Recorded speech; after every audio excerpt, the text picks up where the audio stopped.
Halo, selamat datang di Rawang Movie. Semoga kalian dalam keadaan baik dan selalu diberi kemudahan dalam urusannya.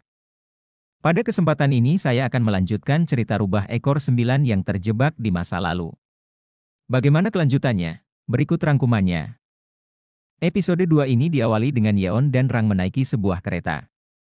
Di sana mereka bertemu Jun Daesung yang saat ini harus menggunakan tongkat buat membantunya berjalan. Hongjo dan para pelayannya juga menaiki kereta tersebut. Di sana para bandit anak buah Rang juga siap melakukan pencurian.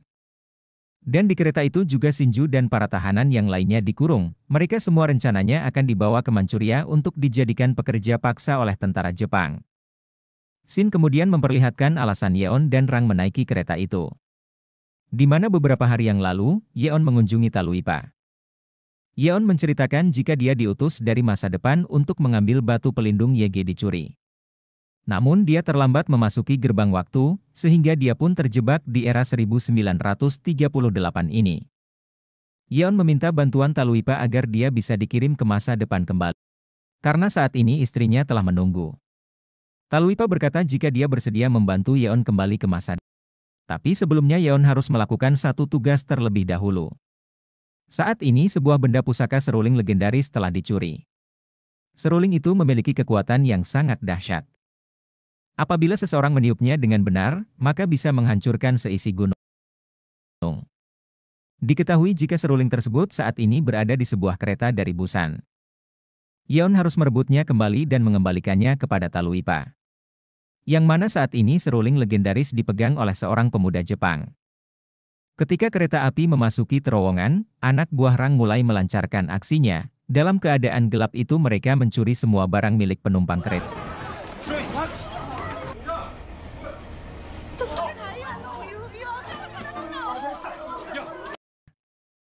Di sisi lain Shinju dan tahanan yang lain juga menggunakan kesempatan itu buat kabur.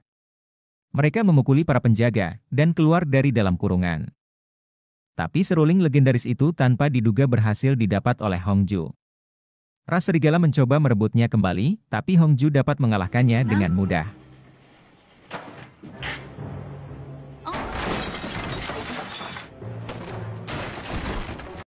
Kemudian pemuda Jepang menyerang Hongju dan mengambil seruling legendaris tersebut. Hongju yang telah mengenakan baju pengantin untuk melamar Yeon sangat marah. Dia pun lalu menghajar pemuda Jepang tersebut.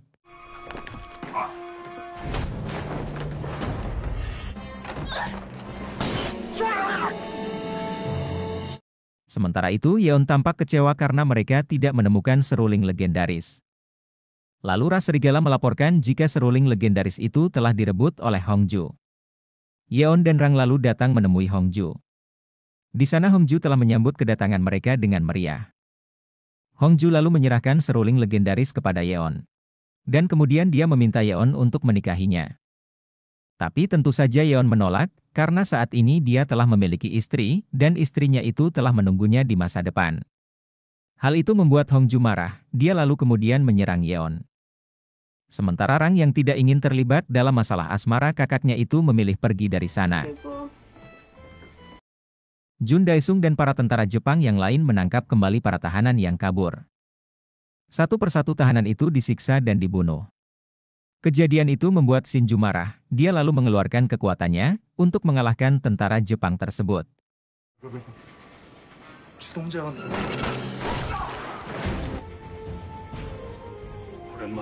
Sementara itu pertarungan Yeon dan Hongju masih berlanjut, gadis ras burung hantu ini sangat marah karena cintanya berkali-kali ditolak. Dan setelah beberapa lama beradu pukulan, Yeon berhasil mendorong Hongju keluar kereta.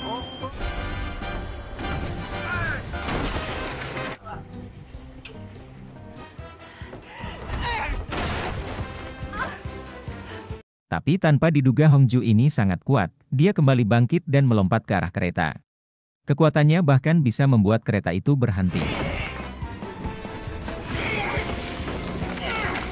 Kesempatan itu digunakan Shinju dan yang lainnya buat kabur meninggalkan kereta. Sedangkan Hongju mulai menghampiri Yeon secara perlahan. Untung saja Rang datang membantunya kabur dari sana. 조만간 또 만나게 될 거야. Di tempat lain Sunwoo dipanggil oleh ayah ibunya. Diketahui jika ayah Sunwoo ini adalah orang Korea, tapi dia membela Jepang dan menikahi perempuan bangsawan Kekaisaran Jepang. Jenderal Kato mengatakan, jika sebelumnya Sunwoo ditangkap di kamp militer karena dicurigai melakukan pemboman di stasiun Gyeongseong. Yang mana tersangka itu memiliki luka tembak di bahu kanan. Ayah Sunwoo lalu memeriksa bahu Sunwoo, tapi ajaibnya luka tembak di bahu Sunwoo hilang tanpa bekas. Sunwoo yang merasa jika kejadian itu aneh, lalu mendatangi Muyeong. Dia bertanya bagaimana pria itu bisa menghilangkan bekas lukanya. Muyeong menjawab jika dulunya dia adalah dewa gunung bagian utara. Di sini terbongkar jika pencuri bertopeng itu ternyata adalah Muyeong. Dahulu Muyeong memiliki seorang kakak yang sangat menyayanginya. Namun kakaknya itu tewas dibunuh oleh sahabatnya sendiri, yang tak lain adalah Yeon. Muyeong bertekad untuk balas dendam dan membunuh Yeon. Tapi sebelum itu Muyeong akan membunuh semua orang terdekat Yeon terlebih dahulu. Sunwoo lalu memberikan sebotol minuman kepada Muyeong sebagai tanda terima kasih.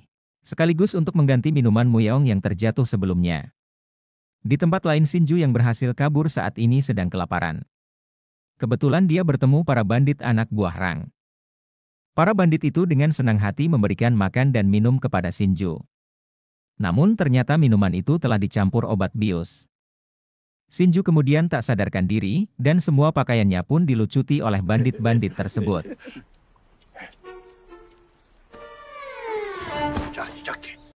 Setelah mendapatkan seruling legendaris dari Hongju sebelumnya, Yeon lalu menyerahkannya kepada Taluipa. Tapi gerbang waktu menuju masa depan masih akan terbuka dalam 29 hari lagi. Hal itu membuat Yeon kecewa, karena dia tidak ingin istrinya menunggu terlalu lama. Taluipa lalu menjelaskan jika jalannya waktu di sini berbeda dengan di masa depan. Walaupun Yeon menghabiskan waktu selama 1 bulan di sini, tapi di masa depan itu hanya beberapa hari saja. Taluipa juga berpesan agar Yeon menjaga batu pelindung baik-baik. Karena tanpa batu pelindung itu Yeon tidak bisa memasuki gerbang waktu. Sementara di kamp militer Jepang, Kato menghukum anak buahnya yang telah gagal membawa seruling legendaris. Yang ternyata pria ini juga memiliki kekuatan iblis. Dia kemudian menyuruh bawahannya itu mencari pusaka yang lebih kuat dibanding seruling legendaris, dan jangan pernah kembali sebelum berhasil melakukan tugas tersebut. Dikarenakan masih ada waktu 1 bulan, Yeon ingin menggunakan waktunya ini untuk terus bersama adiknya. Dia lalu membawa Rang ke sebuah salon, dan di sana dia merubah penampilan adiknya tersebut. Yeon penasaran dengan identitas pencuri bertopeng, dia lalu mengunjungi Hongju dan memintanya untuk menyelidiki pria tersebut. Di mana saat ini Hongju sedang bersama gadis kecil sebelumnya yang diketahui bernama Jo Ok-yang. Hongju bersedia membantu Yeon menyelidiki, tapi dengan syarat Yeon bersedia menemaninya menghadiri acara di kota Gyeongseong. Hongju berencana untuk menyelidiki kasus trio cacing yang juga dikenal dengan iblis Yacha yang mengendalikan hasrat seksual manusia. Sasaran trio cacing ini biasanya adalah para wanita cantik. Saat ini Gyeongseong sedang diadakan festival pemilihan Putri Joseon. Di sana secara tidak sengaja Yeon bertemu dengan Sunwoo. Yeon menyapa wanita tersebut yang dia panggil dengan sebutan Kyuri. Hal itu membuat Sunwoo kebingungan, terlebih lagi dia merasa tidak pernah mengenal Yeon. Setelah para juri melakukan penilaian, lalu diputuskan pemenang Putri Joseon dimenangkan oleh Nona Yung dari Busan. Kemudian Nona Yung memberikan beberapa patah kata kepada para hadirin di sana. Namun tiba-tiba, Nona Yung merasa kepanasan. Saking panasnya Nona Yung ingin membuka pakaiannya. Ketika acara sesi foto, tiba-tiba Nona Yung melompat dan menerkam peserta lain. Dia telah dirasuki iblis Yacha. Yeon segera bertindak begitu Nona Yung akan menyerang Sunwoo.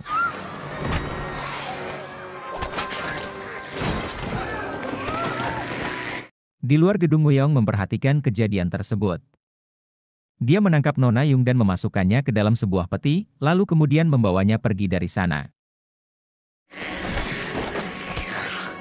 Yeon bertanya kepada Sunwoo tentang hal yang mengarah kepada Yacha. Sunwoo lalu memberitahu jika semua kontestan sebelumnya pergi ke salon rambut yang sama di kota Gyeongseong. Salon rambut itu bernama Choi Sung Jea. 다들 같은 미용실을 방문한 Yeon dan Rang pun langsung menuju salon rambut tersebut, di sana mereka melamar sebagai pekerja salon.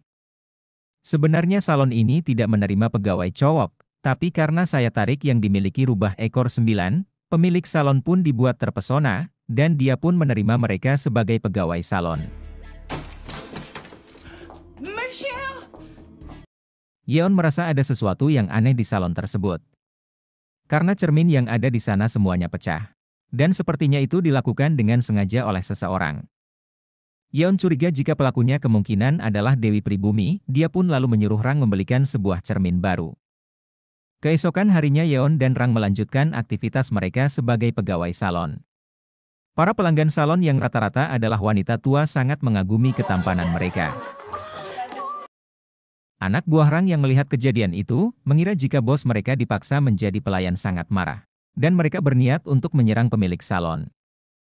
Untung saja Rang melihat dan segera mencegah anak buahnya itu, dia lalu meminta cermin yang sebelumnya dia suruh beli. Ketika kembali ke dalam salon, Rang melihat para pelanggan telah dirasuki iblis cacing dan menyerang Yeon. Dia pun kemudian datang membantu.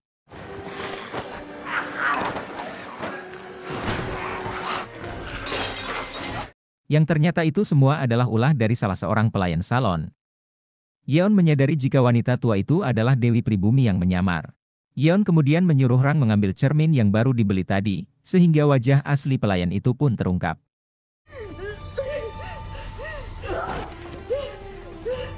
Yeon kemudian menanyakan siapa dalang di balik semua ini. Sedangkan Rang yang pemarah tidak sabar ingin membunuh wanita tersebut. Dewi Pribumi lalu berkata jika dia disuruh oleh seorang pria bertopeng. Pria itu memberikannya benih cacing agar dia bisa mengklaim wilayahnya di kota Gyeongseong. Tapi setelah mengatakan semuanya, tiba-tiba tubuh Dewi Pribumi terbakar dan dia pun musnah seketika. Hal itu karena kutukan yang dipasang Muyeong. Di tempat lain MU yang memandangi peti mati Nonayung, dia berencana akan menjadikannya iblis Yacha yang sempurna. Tapi kemudian Hongju datang menyerangnya. Dan sepertinya mereka berdua ini saling mengenal. Hongju sadar jika pencuri bertopeng yang dicari Yeon ternyata adalah Muyeong. Tapi di lain sisi dia terlihat senang begitu melihat Muyeong. Dia tidak menduga jika pria di depannya itu masih hidup.